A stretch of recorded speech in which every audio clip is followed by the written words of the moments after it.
ورنہ پھر وہ اعتراض نکل کے آئے گا کہ قرآن کہتا ہے ان الصلاۃ تنہی عن الفحشاء والمنکر، کہ نماز بے حیائی بری باتوں سے روکتی ہے، اور ہم دیکھ رہے ہیں کہ نماز بھی پڑھ رہا ہے، چوری بھی کر رہا ہے، نماز بھی پڑھ رہا ہے، جھوٹ بھی بول رہا ہے، نماز بھی پڑھ رہا ہے، غیبت بھی کر رہا ہے، نماز بھی پڑھ رہا ہے، بدنگاہی کا بھی شکار ہے، نماز بھی پڑھ رہا ہے، والدین کی نافرمانی بھی کر رہا ہے، نماز بھی پڑھ رہا ہے، لوگوں کے حق کو بھی مار رہا ہے، نماز پڑھ رہا ہے، غلاموں میں ملوث ہے، حج کر کے آگے وہی حال، زکوٰۃ ہر سال دے رہے وہی حال، روزے رکھ رہے لیکن تزکیہ نہیں ہو رہے، کیوں؟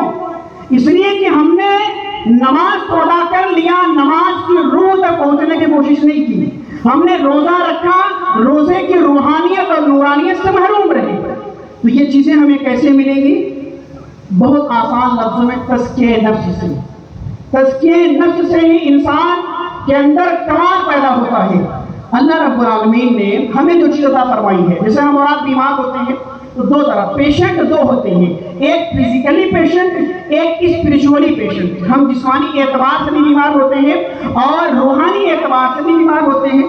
اگر جسمانی بیماری کا علم کیسے ہوتا ہے؟ آنکھ کا کام ہے دیکھنا، اگر آنکھ اپنا کام نہ کرے، یعنی اگر دیکھے نہ، آنکھ سے نظر نہ آئے، اس کا مطلب بیماری ہے۔ کان سے اگر ہم سن نہ سکیں تو بیماری ہے۔ اگر جو ہے زبان سے ہم بول نہ سکیں، ذائقہ محسوس نہ کر سکے، ٹیسٹ کا پتہ نہ چلے، یعنی بیماری ہے۔ اسی طریقے سے تمام پارٹس آف باڈی کا حال ہے کہ جس پارٹ کا، جس عضو کا جو کام ہے وہ کام اگر کرے تو ٹھیک، نہ کرے تو بیمار۔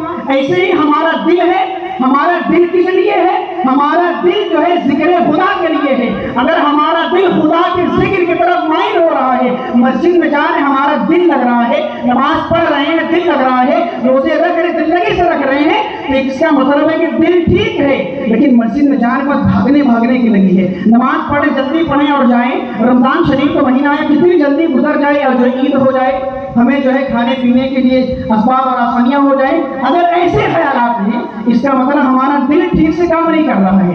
یہ انصاف کی بات ہے۔ انصاف کی بات یہ ہے کہ جس طرح ہمارا بدن، اس کی اپنی غذا ہے وہ کھانا، ہمارے روح کی غذا ہے ذکر خدا۔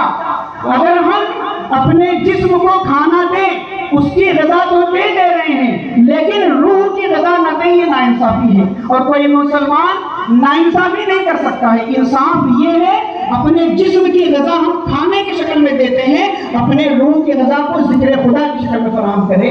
یہ ہماری اور آپ کی ایسے مسلم رسپانسبلٹی اور ذمہ داری بنتی ہے۔ ہمیں اس بات کو سمجھنا چاہیے کہ تزکیہ نفس کیوں، ہم اس بارگاہ سے کیوں جڑے ہیں، ہم ذوالفضل بغداد کے دامن سے وابستہ کیوں ہوئے؟ بڑے بزنس مین بننے کے لیے، بڑے کاروباری بننے کے لیے، بہت زیادہ شہرت کے لیے۔ شہرت کے لیے سوشل میڈیا ہے، بہت بڑا بزنس مین بننا ہے تو آپ بڑے کاروبار کیجیے، بڑے بزنس مین سے ملاقات کیجیے۔ ان بارگاہوں سے وابستہ اس لیے ہوتے ہیں تاکہ ہم اسپرچولی، روحانی اعتبار سے جو ہمارے اندر خامیاں ہیں، کمیاں ہیں، ان کی اصلاح ہو جائے، دور ہو جائے، اور ہم ایک صحیح معنوں میں سچے مومن مسلمان بن جائیں۔ آپ دیکھیے سرکار ملت کی زندگی